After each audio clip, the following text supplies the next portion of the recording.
Boa noite, o povo está chegando, sejam bem-vindos.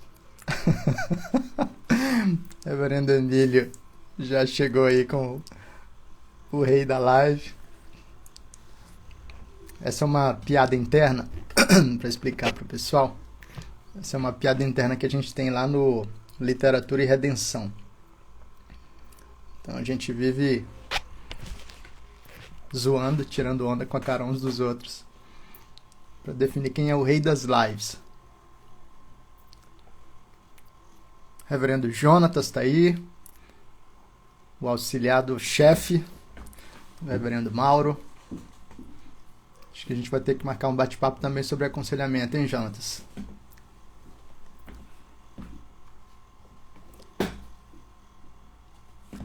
Sejam bem-vindos. Daqui a pouquinho o Reverendo Mauro está por aí, se Deus quiser.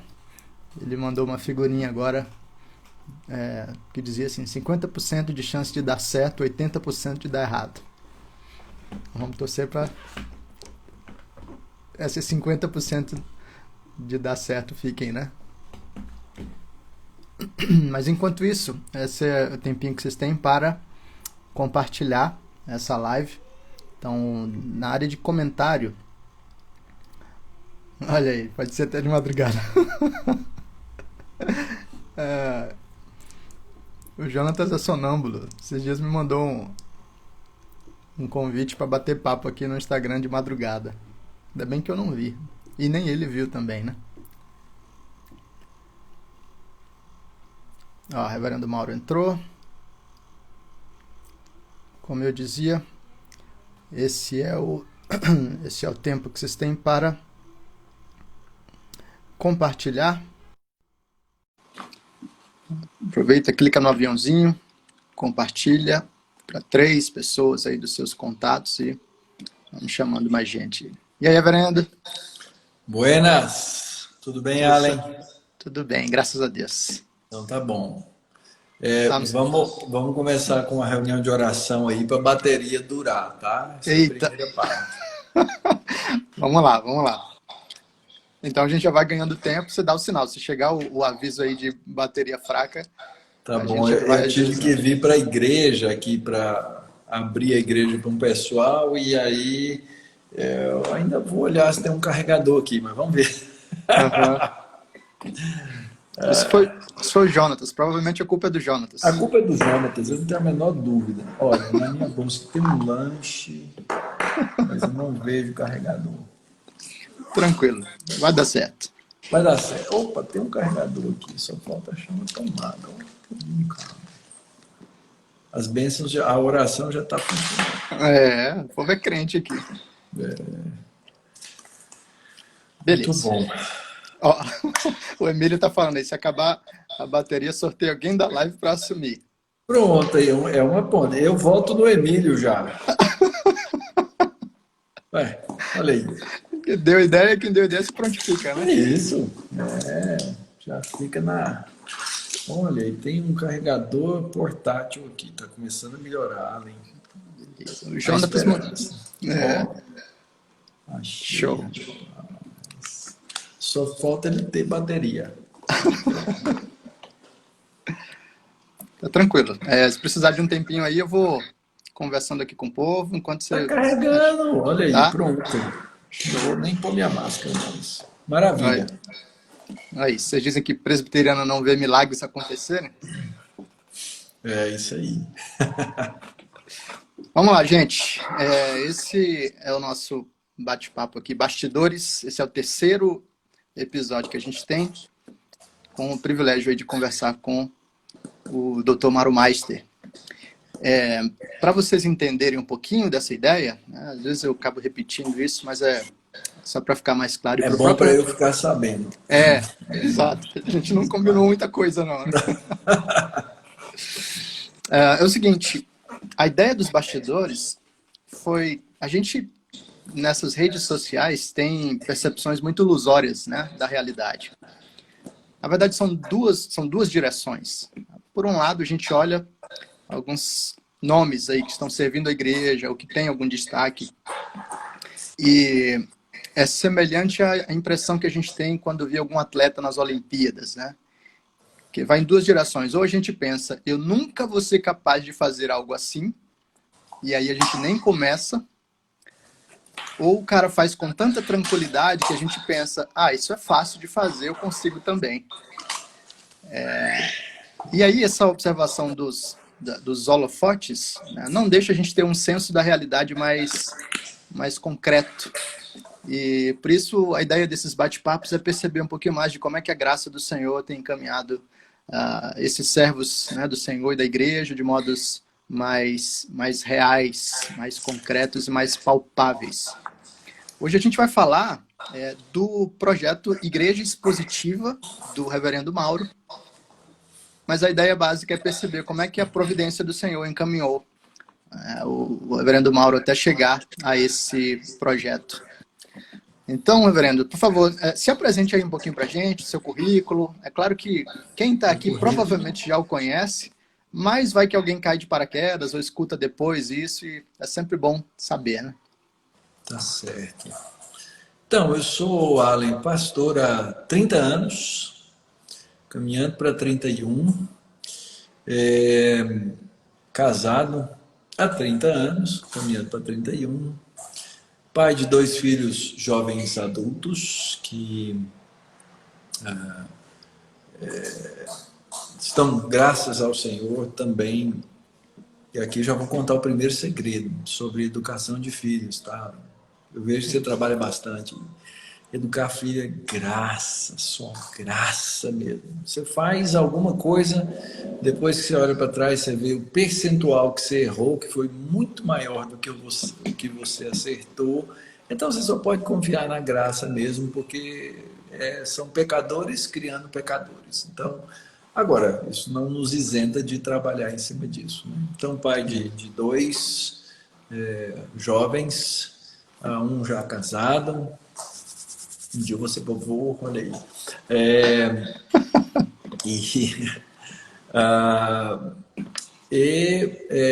Eu sou professor há muitos anos, desde que eu entrei para o seminário, isso estava na minha cabeça, que eu ia ensinar. E aí eu me dediquei a essa área, tive grandes oportunidades de graça mesmo. Tive a oportunidade de fazer um mestrado, fazer um doutorado, nas áreas que eu apreciava, que eu gostava, e já tem muitos anos que eu trabalho no Centro Presbiteriano de Pós-Graduação Andrew Jumper, neste momento estou diretor do Andrew Jumper. Na minha carreira de pastor, né, quando eu era seminarista, eu contei essa história esses dias para uns colegas. Quando eu era seminarista, a igreja, eu só fui pastor de 2 igrejas na minha vida. A primeira igreja presbiteriana de Goiânia, onde eu fui sempre um auxiliar, e a igreja presbiteriana da Lapa, onde eu fui sempre um auxiliar.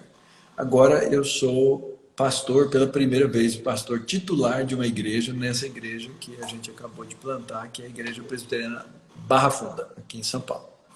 Então, deixa eu contar a parte lá de trás. Quando eu era seminarista, a igreja entrou naquele negócio de grupo familiar.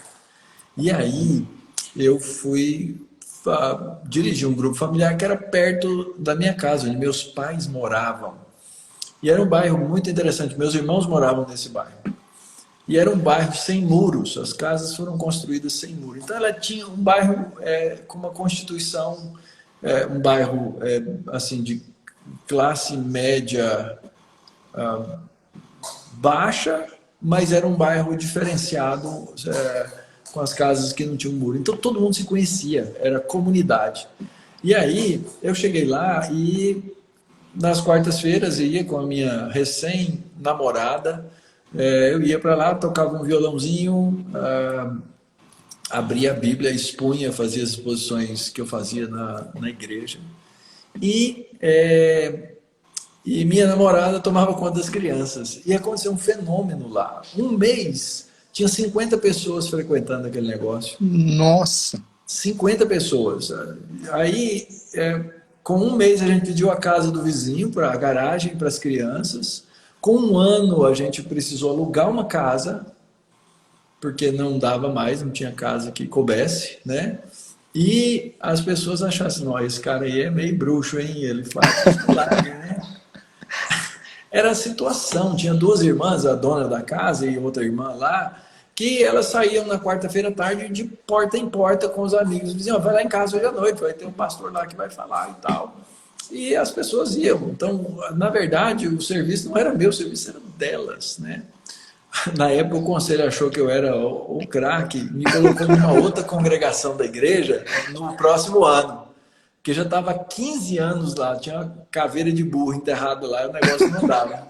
E aí foi a decepção, porque não foi a mesma coisa, obviamente, né? Não tinha nada a ver comigo, tinha a ver com a situação e o que Deus estava fazendo em cada lugar. Tinha que levar os dois irmãos juntos. E aí, mais um ano eu voltei. E aí o que aconteceu é que eu voltei e aí virou, aquela foi a primeira plantação de igreja que eu participei. E eu estou falando isso para dizer que há 8 anos atrás, quando eu me mudei para o bairro aqui da Barra Funda, Deus colocou no meu coração uma vontade imensa de plantar uma igreja aqui. E aí nós começamos um trabalho que durou 8 anos. Em fevereiro, a igreja foi organizada, a Igreja Presbiteriana Barra Funda, a mãe da igreja, a Igreja Presbiteriana da Lapa. E reunimos 2 vezes e chegou quem? Covid. E Deus mostrou nesse período uma coisa muito legal, cara, muito legal mesmo, que a igreja era igreja. Porque nós continuamos evangelizando, continuamos missões, continuamos a ação social, continuamos a pregação do evangelho, recebemos várias pessoas durante a pandemia, e quando a gente voltou agora em julho, as pessoas começaram a vir, querem se tornar membros, estamos recebendo a membresia. Isso mostra que igreja é igreja, que é uma comunidade pequena, mas que está viva, que quer evangelizar, que quer pregar o evangelho. Tem umas ovelhas aí me ouvindo agora, não me deixem mentir, tá? Vocês falam a verdade nos comentários, tá, gente? Muito bom. Então é isso, eu trabalho na educação. Mais um detalhe, na história. Anos atrás, nos anos 2000 ali, aconteceu um evento e eu acabei, pelas circunstâncias todas, indo ser capelão de uma escola. E aí eu me afundei naquele negócio e aí eu aprendi sobre... Eu estava com meus 2 filhos pequenos e eu aprendi sobre educação cristã escolar. Deus me fez perder o emprego para que eu me apaixonasse por alguma coisa e aprendesse aquilo. E até hoje eu sou voluntário já há mais de 15 anos e agora diretor executivo, também voluntário da Associação Internacional de Escolas Cristãs no Brasil, a AXI Brasil. Procura aí, gente. Alguém bota aí coloca aí nos comentários, por favor, para o pessoal seguir a AXI aí, faz favor, tá bom? Opa, não saiu açaí. Açaí não dá, né? Mas você quase chegou. AXI Brasil, você chega aí no nosso perfil, tá bom, gente? Excelente. Então, esse aí é o grande currículo. Muito bom, Rev. Você cresceu em uma família cristã? Olha, eu cresci numa família que queria ser cristã. Minha mãe era crente e meus irmãos e meu pai iam à igreja, numa outra denominação, mas eu só fui me converter ou ser convertido na juventude, quando eu já fazia universidade, quando eu fazia faculdade, e depois eu fui para o seminário. Então, eu sabia sobre Bíblia, fui criado na igreja, aquele famoso, conhecia, mas a vida não tinha nada a ver com o cristianismo, até que a graça bateu no coração e bateu feio, viu? Forte, assim.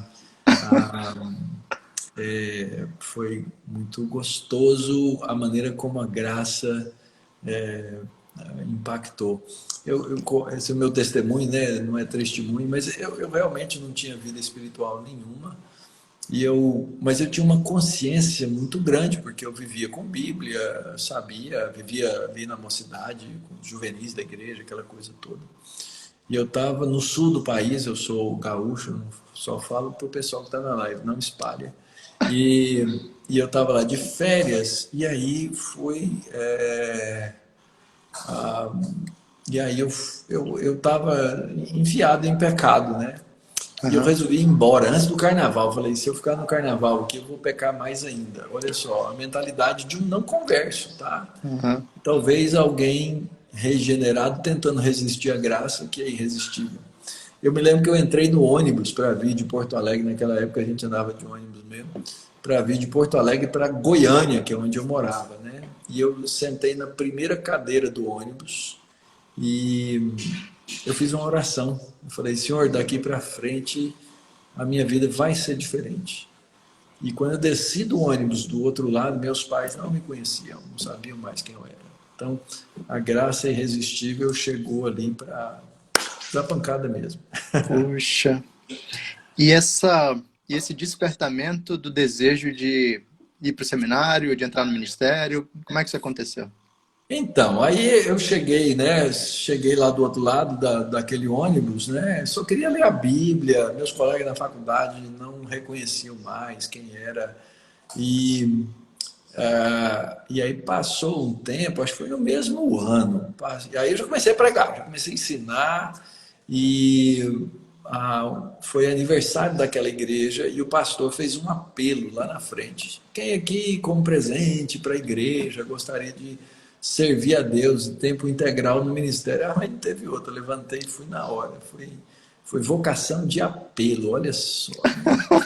Ah, e aí, no outro ano, aí eu me ajeitei, me arrumei, fui para o seminário daquela denominação, que era um seminário liberal, bem liberal teologicamente, envolvido com teologia da libertação, essas coisas todas. E, e aí eu acabei saindo, e aí depois fui para a igreja presbiteriana, fui para o seminário presbiteriano, e aí foi sem volta, né?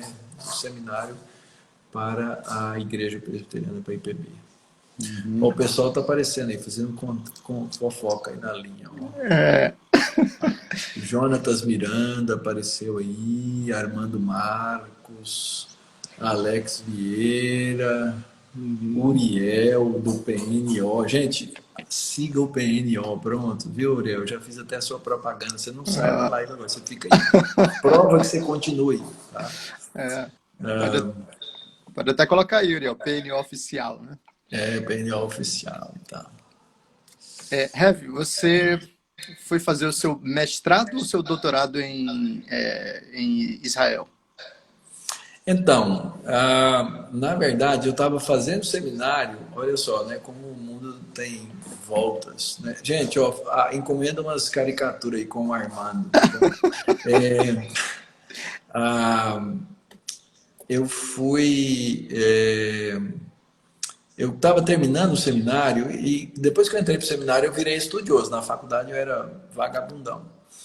E eu virei estudioso, eu gostava de estudar, gostava de grego, gostava de hebraico e tal. E quando eu estava quase me formando, o seminário estava perdendo o professor de hebraico. E o pessoal na época organizou para eu ir para Israel, passar alguns meses lá, dando uma polida, uma afiada num hebraico que era muito, muito devagar para eu voltar, e foi um suborno, né? Me subornaram para eu dar aula de hebraico, porque eu queria dar aula de grego.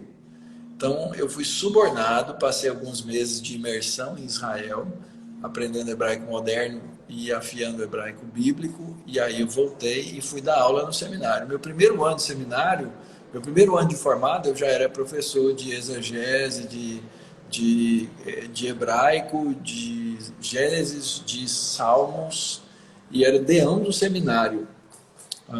Isso prova só que o povo na época era louco e faltava gente. Só pode, né?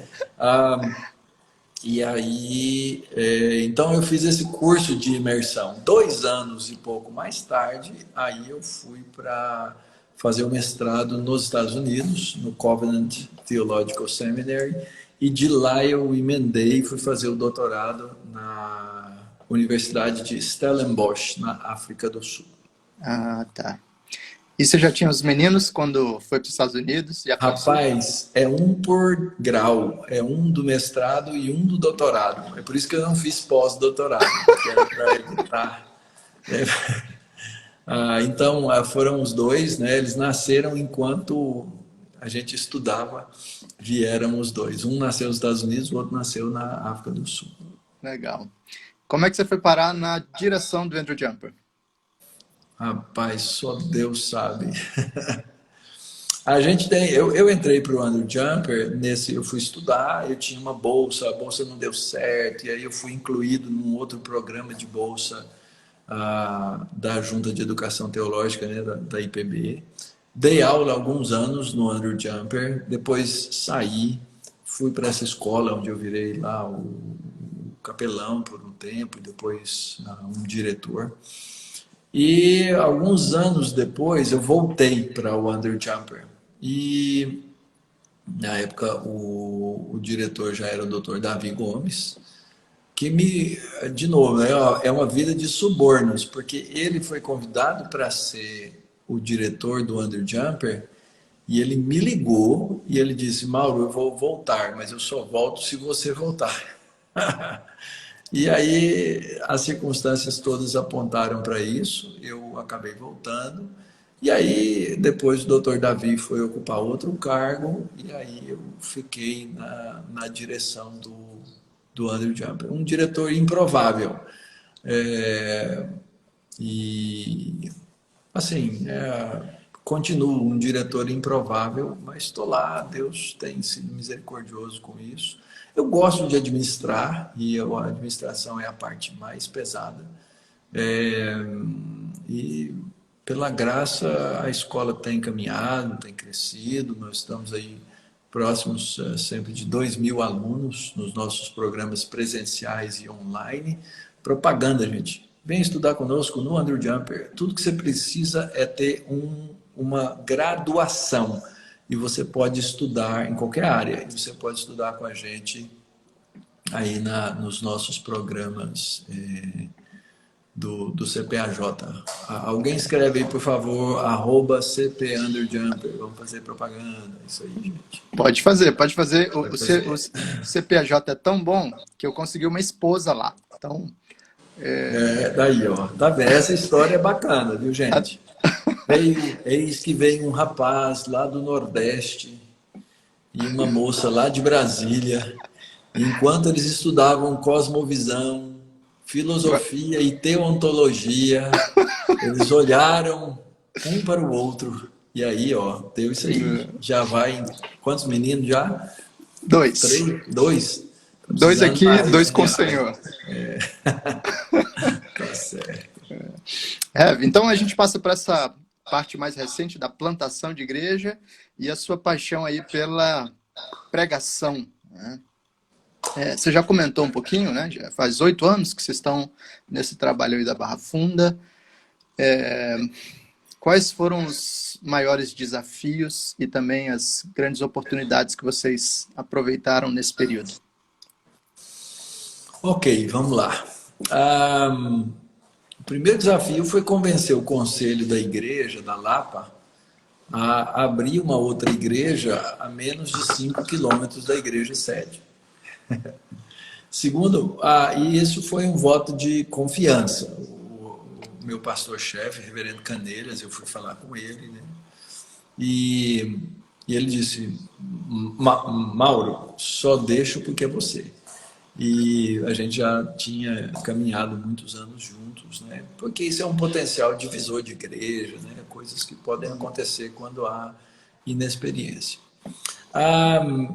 Eu vim morar aqui na Barra Funda, né? Depois de 20 e tantos anos já de casado, que eu fui comprar o famoso sonhado apartamento, a casa própria, empurrado pela mulher. E aí a gente comprou um apartamento aqui na planta, começou a pagar e tal. E aí o que aconteceu? Eles não entregaram o apartamento. E aí você fala assim, todo o dinheirinho foi embora, né? Isso foi um ano de agonia. E a gente queria saber como é que a gente podia entender o que estava acontecendo. A empresa quebrou, vendeu para outra, outra comprou. E quem compra um apartamento não se conhece, né? Eram os tempos ainda do Orkut. Ah, e, e eu queria achar os outros moradores, os outros compradores, para a gente ter força para saber as coisas, para ir atrás. E aí eu tive uma ideia, eu montei um blog com o nome do condomínio. E aí todo mundo estava na mesma situação, procurando na internet quem tinha comprado lá. E aí isso formou um grupo que teve lá quase 400 pessoas, lá tem 400 apartamentos.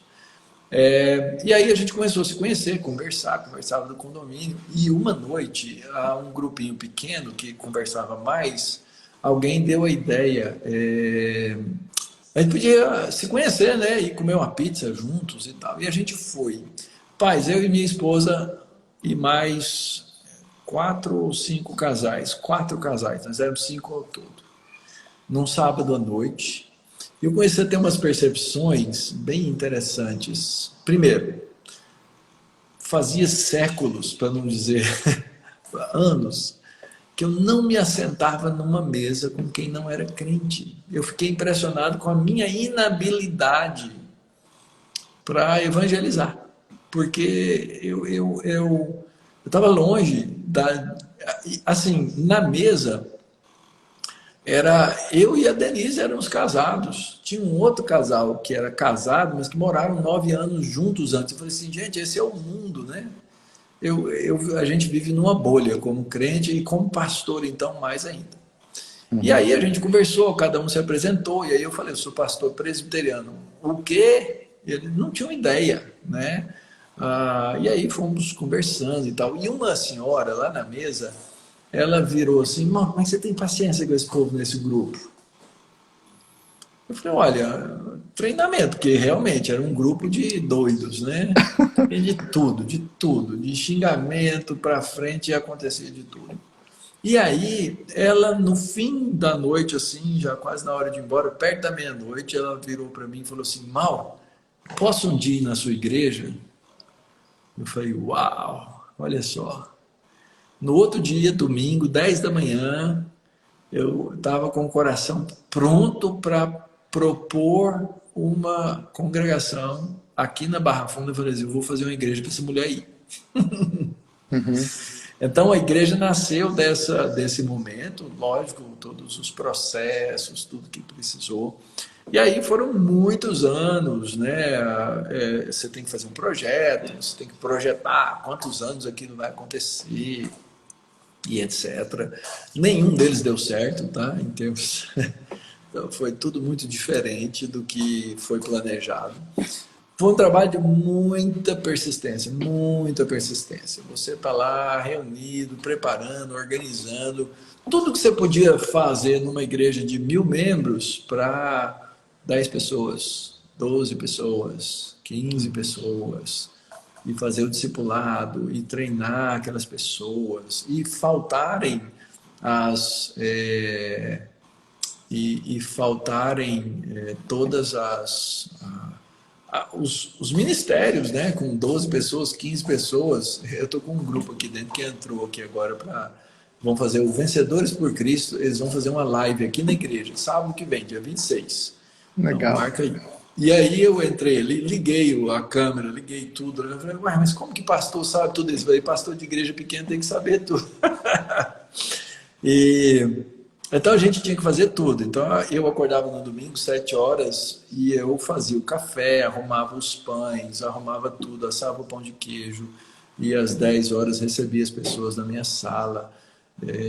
Mas aquilo foi um impacto tão grande na minha vida, na minha família, que assim não dá para medir o tamanho da graça nesse processo todo. Então foi um trabalho foi muito trabalhoso, foi longo, foi fundamentado e baseado em exposição bíblica e trabalho pastoral. Então, como eu tenho o trabalho no Andrew Jumper, né? a, é, a, a igreja cedeu um seminarista, que é o reverendo Jonatas Miranda, que está aí na época, e ele desde o começo me acompanhou ali, desde o segundo ano por ali, né? Metade do primeiro ano ele começou a acompanhar, e ele trabalhava em outras congregações, mas ele é que fez o trabalho pastoral na igreja ao longo desses anos, de visitar, de ir atrás, de cuidar e de compartilhar a pregação também. Aí, aos poucos, ele foi crescendo na pregação e também aí chegou um ponto que a gente passou a compartilhar 100% as exposições bíblicas. A gente propõe um livro e a gente prega os dois no mesmo livro. Às vezes ele prepara o sermão para mim, às vezes ele pega um que eu já preparei. Mas a gente trabalha com essa harmonia, né? Mas sempre o fulcro, o cerne foi a exposição bíblica. E eu acredito que a exposição ela é a maneira mais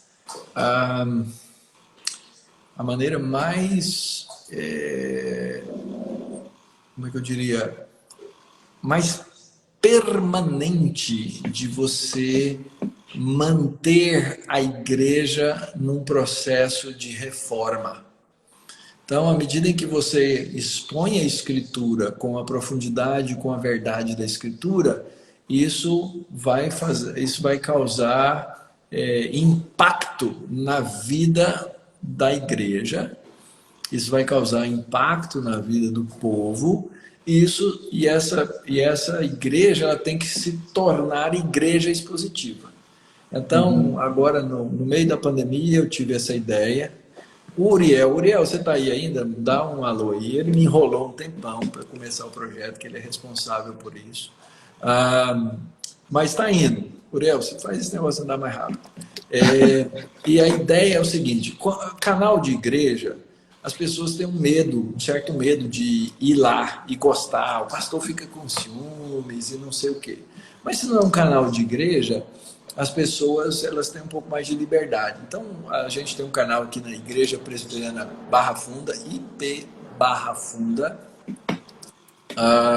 o canal do YouTube, tem as mídias, né? Eu diria que 60% das pessoas que chegaram aqui, nós temos uma congregação com cerca de 140 membros, elas chegaram por meio de mídia social. Tá? O pastor tem que saber, hoje em dia, dependendo do público dele, alcançar essas pessoas. Eu ia fazer uma pergunta sobre isso, mas você pode concluir seu pensamento. E aí, então, dessa vontade, nasceu aí o desejo de fazer. Eu não queria fazer um canal lá de sermões do Mauro Meister.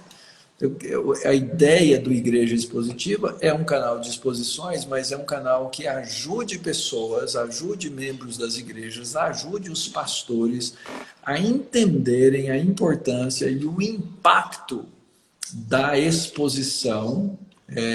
Olha aí, ajude a entender o impacto da exposição na igreja, porque não é só o pastor chegar lá e expor a Bíblia. A Bíblia tem que ser entendida, tem que ser aplicada, e o membro da igreja ele vai entender o seu papel nesse processo como expositor,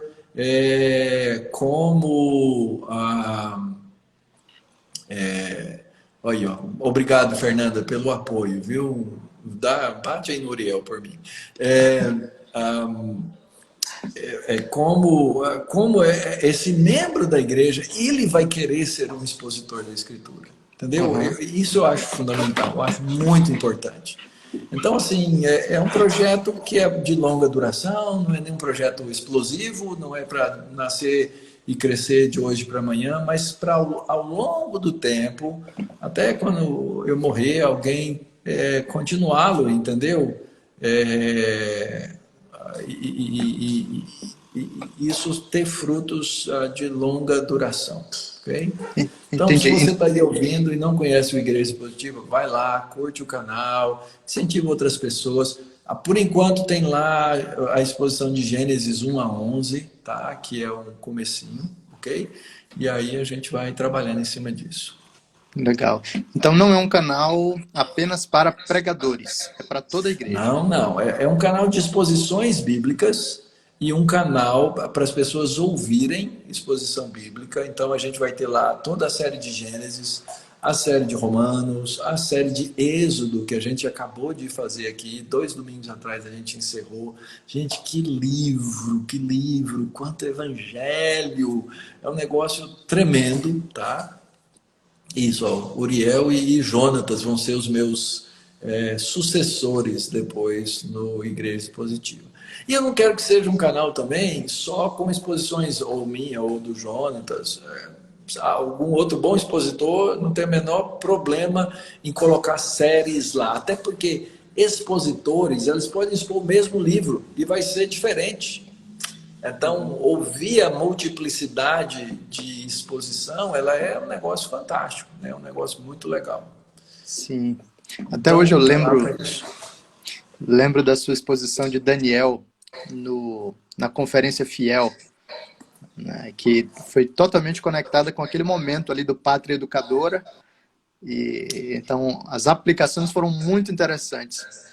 E eu estou expondo Daniel aqui na igreja, e agora estamos no momento de Covid, também de relação com o Estado, né, mas num outro momento. Então fui expor o mesmo capítulo, dando uma outra ênfase, ou fazendo outras aplicações. O sermão, ele é singular, né, Allen? Inclusive,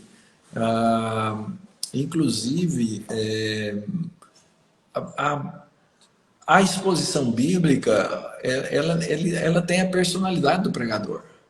Então, todo pregador mais novo, ele tende, obviamente, não tem jeito de não ser, ele tende a imitar alguém que admira, né?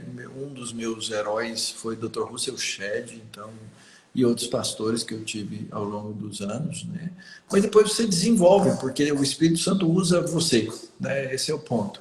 Usa o texto bíblico em você, eu diria. E aí, então, os sermões serão diferentes, né? E até mesmo um sermão pregado por um pastor, pelo mesmo pastor, se ele retrabalhar o texto e ele recontextualizar, vai ser um sermão diferente. Então, um exercício que eu e o Jonatas fizemos é quando vai chegando no fim do livro de Êxodo, o livro de Êxodo repete tudo que tinha do capítulo 25 ao capítulo 30, ele vai repetir, ao 32, ele vai repetir do 32 ao 40, é praticamente a mesma coisa. Mas nós nos comprometemos a pregar o mesmo texto e serem sermões diferentes. Porque Deus deixou aquele texto ali na Bíblia para que ele fosse trazido ao povo de Deus, para que ele fosse exposto, para que a gente aprendesse e soubesse. Né? Muito legal. Heavy, a gente está chegando ao fim, já tem 40 minutos de papo, eu não quero... Eita, não falei nada ainda. Não quero estender demais. Desde já, quero agradecer a disposição de estar aqui com a gente. Como você falou, né? Andrew Jumper, Axi, o pastoreio da igreja, tem que escrever livros, tem os compromissos da família, tem que abrir a igreja e ir para o VPC. Eu estou fazendo um livrinho agora que é continuidade, não, é parte daquela a origem, né, que vai se chamar A Origem do Trabalho. Então, eu estou trabalhando em cima disso aí.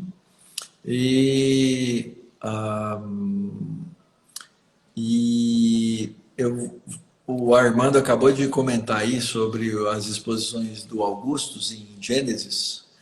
E as exposições dele vão virar um livro. E eu vou trabalhar com ele o livro, essa é a ideia. Então, vai ter ao lado dele, expositor, e eu vou tentar trabalhar o lado exegético, técnico, que é a minha área, que é o Antigo Testamento, inserir no texto essa parte também. Né? Muito legal. Quase toda semana ele está pregando agora, né? Eu já preguei lá atrás. Então, quase toda semana a gente gasta aí um tempo no telefone conversando sobre a próxima exposição e tal. Excelente. Mas são cabeças diferentes, diferentes. Então, a exposição é diferente. Né? Aí, a outra diferença é o seguinte, eu tenho um sermão de Gênesis 1 lá, que está lá no canal da igreja, deve ter uns 4 anos, eu não sei, alguém aí olha depois, assim, Gênesis 1, né? Ele tem 40 mil visualizações, uma coisa assim, né? Aí o Augusto pregou no domingo e na segunda-feira o dele tinha 40 mil visualizações, entendeu? Essa é quase a mesma coisa. 40 é 40. Agora eu já não sei quanto, né? Muito bom. Uma pergunta final, na verdade, 2 perguntas finais. Quando eu decidi iniciar o blog BJC, lá em 2005, eu já tinha trabalhado com páginas pessoais na internet, já tinha muito interesse nesse tipo de coisa, mas algo que me deu um empurrão assim foi olhar um blog recente que tinha surgido lá chamado Tempora Mores. Tempora Mores. E agora você menciona também, e essa foi uma das coisas que chamou muito a minha atenção, um dos primeiros pastores presbiterianos que eu vi utilizar o Facebook mais intencionalmente, inclusive com o impulsionamento de publicações para divulgar a igreja, foi o senhor. Como é que o senhor, claramente o senhor vê isso positivamente, mas como é que o senhor lida e percebe toda essa dimensão da utilização das redes ou dos dispositivos aí, tecnológicos para o serviço do reino? Olha, então, aquele blog, né, que tinha Augusto, Solano, ele está lá ainda, né, como um repositório, a gente quase não escreve, mas ele abriu, né, a percepção, olha, você alcança muita gente com esse negócio. Aí, na igreja presbiteriana, muita igreja começou a transmitir em canais específicos, né? Antes do advento do YouTube, começou a transmitir cultos. Mas eu olhava e falava assim, gente, não faz tanto sentido, porque você não atinge outras pessoas, você só atinge a pessoa que você vai lá e fala para ela, ó, tem lá, né? Quando surgiu um primeiro aplicativo de transmissão ao vivo, deixa eu tentar lembrar o nome aqui, Livestream. Não era Livestream, ele existe até hoje. Eu vi aquele negócio e falei assim, eu vou usar esse negócio. E comecei a tentar transmitir, usando o celular, esse aplicativo para transmitir. Passaram poucas semanas, o Facebook abriu. E eu era muito plugado no Facebook, a comunidade era muito plugada no Facebook. E eu não posso dizer com certeza, mas eu tenho a impressão que foi Periscope, isso aí, o Jonatas lembrou. Eu tenho a impressão que foi a primeira igreja aqui, pelo menos que eu conhecia na região, ou alguma coisa, que transmitiu ao vivo em mídia social, de fato, mídia social. E eu percebi o potencial daquilo. Então eu comecei a fazer vários testes, vários treinamentos. E eu recebo toda semana gente aqui na igreja, eu estou na igreja agora, por isso estou falando aqui, que vem por mídia social. Como é que eu sei? Porque toda pessoa que entra nas portas da Igreja Presbiteriana da Barra Funda e que chega antes do horário do culto, eu converso com elas pessoalmente. De onde você veio, obrigado porque você está aqui. É algo que eu faço intencional e ensino a igreja a fazer intencionalmente. Então, se você já veio aqui, está assistindo, já veio na Igreja Presbiteriana da Barra Funda, pode até existir esse caso, mas eu não conheço ainda o caso de alguém que diga assim, olha, eu entrei e saí daquela igreja sem ser percebido. É uma intencionalidade. Então eu pergunto, como você chegou aqui? E a pessoa diz assim, mídia social, eu vi uma postagem, eu vi um sermão, o fulano me indicou assistir. E isso eu tenho, volta e meia, eu preciso cobrar da igreja. A igreja precisa se envolver. Se você é membro de uma igreja, sua igreja tem mídia social, replica o que está na mídia social da sua igreja. Fala o que está acontecendo lá. Você convida uma pessoa e você não sabe o que Deus, o que o Espírito Santo vai fazer com esse convite. Então, eu fiz várias tentativas, inclusive busca de leads pagos,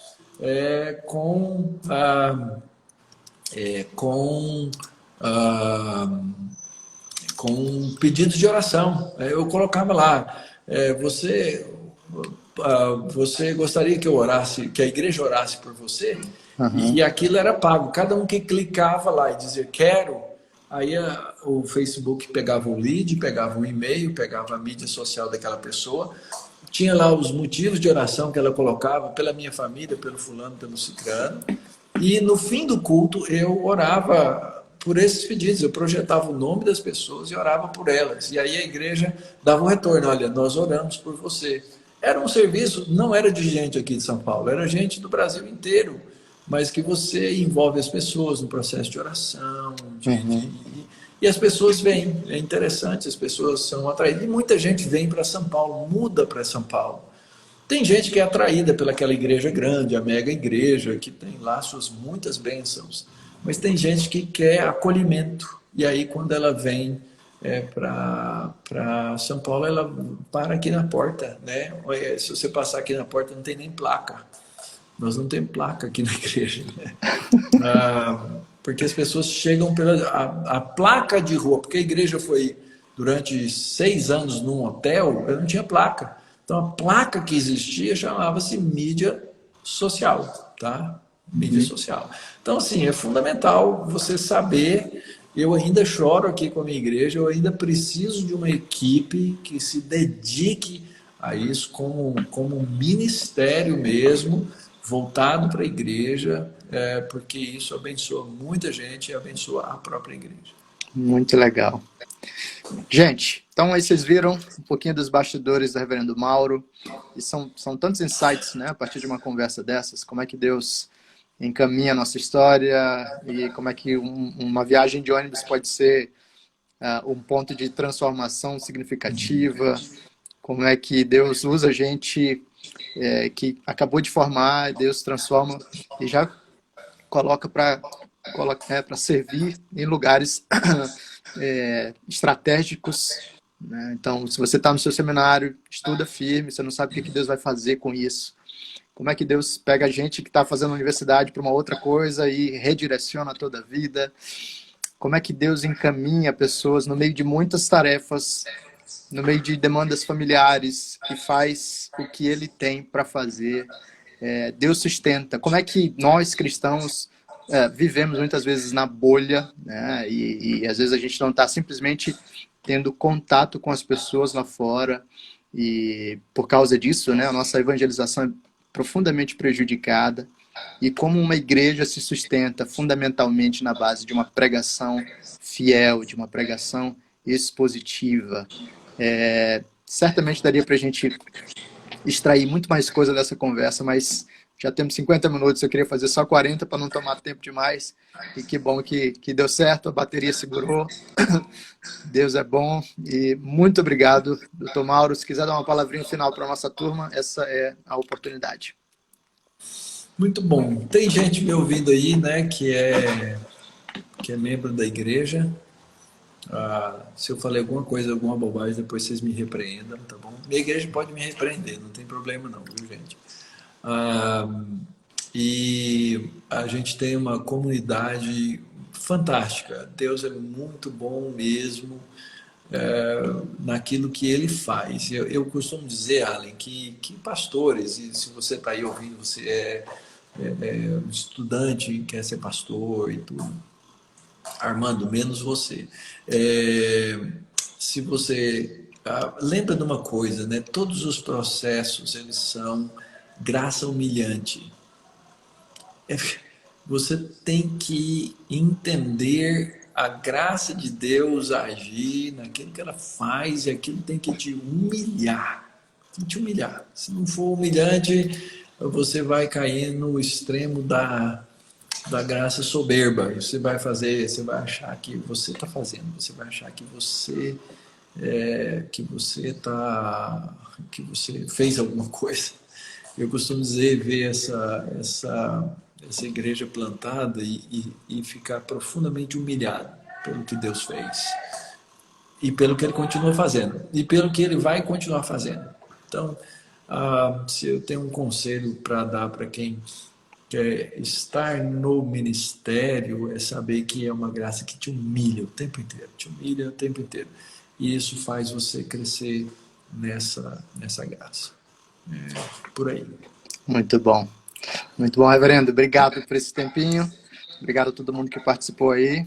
Logo mais eu anuncio, tem mais bastidores vindo por aí. Deus Isso, ô, abençoe. gente, vai lá no igreja, pega lá, vai lá no Igreja Expositiva, põe na sua mídia social o Igreja Expositiva. Tem, acho que tem umas 400 pessoas lá, por enquanto. Hoje tem que chegar a 500, valeu? E a gente fala assim, quer seguidores, quer seguidores, né? Gente, desejar seguidores vale muito da motivação. Tem gente que quer seguidor para o seu orgulho próprio e tudo. Ah, é, é para um serviço, porque se você atinge mais pessoas, você abençoa mais pessoas. E a gente precisa e deve querer abençoar mais pessoas. Esse é o ponto. É Tá isso aí. bom? Não adianta você ser o Spurgeon se você está pregando numa ilha isolada em que não tem ninguém para ouvir, né? Então, atrair pessoas, chamar gente, enfim, buscar seguidores, é simplesmente expandir, proclamar a mensagem onde Deus nos tem chamado para falar. Ó, o Jonathan tá dizendo aí, vai chegar a 2.000. Mas isso aí é o Igreja Expositiva no Instagram. Eu quero que eles cheguem lá no YouTube. O Instagram é para jogar lá para o YouTube para o pessoal assistir. Vamos chegar aos 2K aí, porque aumenta lá. Tá bom, é Beleza. boa ideia. Valeu, reverendo. Um grande Ok. abraço, hein? Deus abençoe, Allen. Foi uma alegria conversar com você. Tchau, tchau. Tchau, tchau. Tchau, pessoal.